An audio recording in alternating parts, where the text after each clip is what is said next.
ahora, economía y política con Ramón Arturo Méndez, aquí en el más informativo y dinámico, Al Compás del Mundo.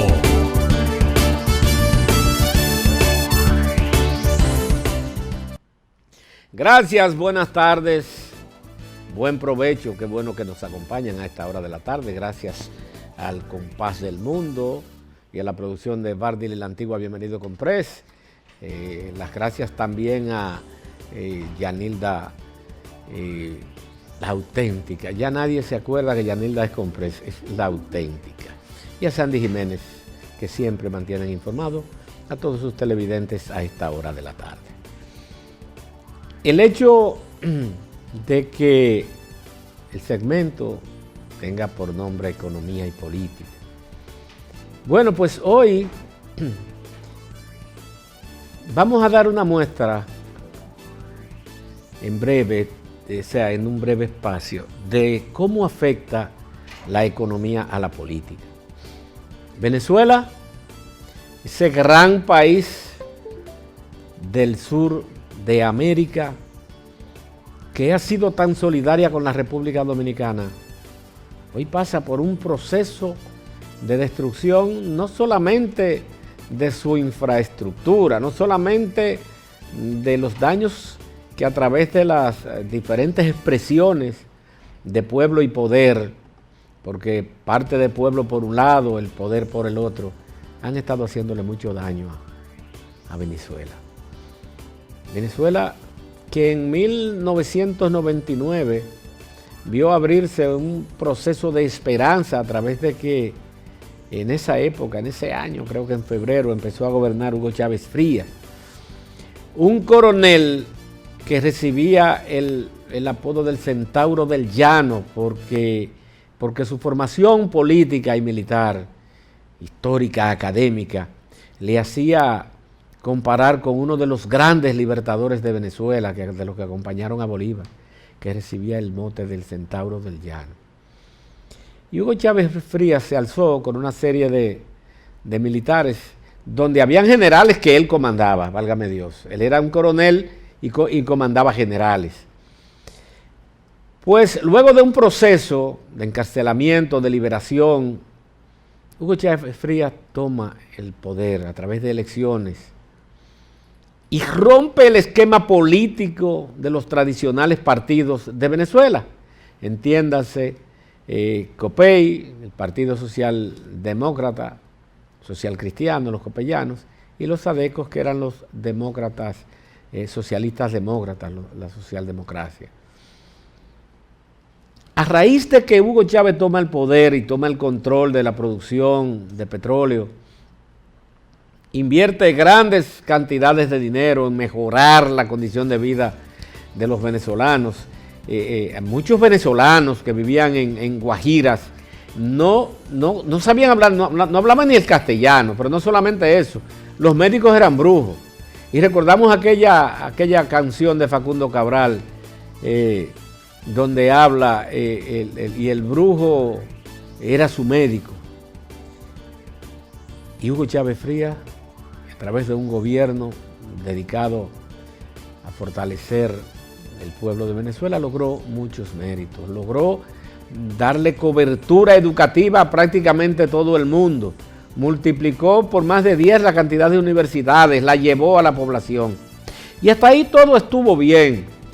Le correspondió a Hugo Chávez Frías gobernar con la bonanza de los precios del barril de petróleo, que llegó a costar hasta $150, de $13 que estaban cuando empezó. Pero en Venezuela se cometió el grave error de que no se diversificó la economía, no se invirtió en tecnología, no se invirtió en poner a producir, y por el contrario se fueron deteriorando todas la estructura productiva de Venezuela, sobre todo de PDVSA. PDVSA hoy produce 1 millón de barriles de petróleo menos que los que producía hace 15, 20 años. Porque toda esa estructura de refinación ha ido desmoronándose, no se ha ido invirtiendo en ello, no se diversificó para cuando cayeran los precios del petróleo, porque todo commodity, y el petróleo es un commodity, están a expensas de demanda y producción, sobre todo cuando Estados Unidos estratégicamente ha utilizado el petróleo para reventar la economía, no solamente de Venezuela, de todos esos países que le han servido de trampolín a Venezuela para la expansión de esa serie de gobiernos socialistas democráticos que se dieron en América Latina, empezando por Brasil, Argentina, Chile, Ecuador, Perú, Bolivia, en Centroamérica, Nicaragua. Todo eso vinieron como consecuencia de una red que se dan también como consecuencia de que el padre de la América se descuidó de sus vecinos de América Latina, que es el gran coloso del norte, el imperialismo yanqui, y se dedicó más bien a construir y a destruir economías y atender los problemas que generaba la primavera árabe en todos los países de Oriente. Y eso se dio. ¿Pero qué pasó en Latinoamérica que han ido cayendo todos esos gobiernos democráticos? Bueno, porque en definitiva han caído los mismos errores que se ha caído a través de la política desarrollista de la República Dominicana también, de toda América, que es que se alían al gran capital, a los grandes explotadores, le llaman la atención a estos gobernantes que ofrecían de todo cuando estaban en oposición, se corrompen y la mayoría, los que no están presos, lo andan buscando y otros están sancionados. Venezuela lamentablemente hoy vive una situación de penuria, muy penosamente. Estados Unidos metiendo las narices como siempre. Ya no se duda que pueda intervenir políticamente, militarmente, yo pienso que no, a pesar de que tiene las bases ahí mismo al ladito en Colombia, quien no tendría reparos en prestarle su territorio para una invasión a Venezuela.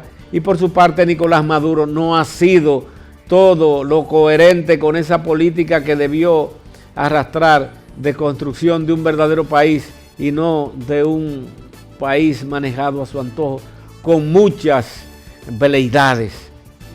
La economía muy mala en Venezuela, los precios de petróleo en el suelo, una deuda externa que trasciende lo que pueda pagar, no hay producción de nada, aunque algunos amigos nuestros digan que eso es campaña, no es verdad.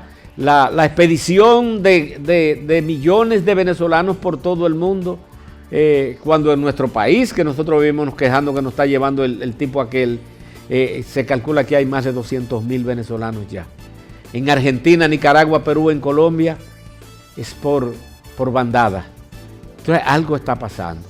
Lo penoso es que no hay verdaderos instrumentos, ni latinoamericanos, ni americanos, ni mundiales, ni OEA, ni ONU, que puedan ser verdaderos directores de procesos como lo es esto. Y por el contrario se han apandillado.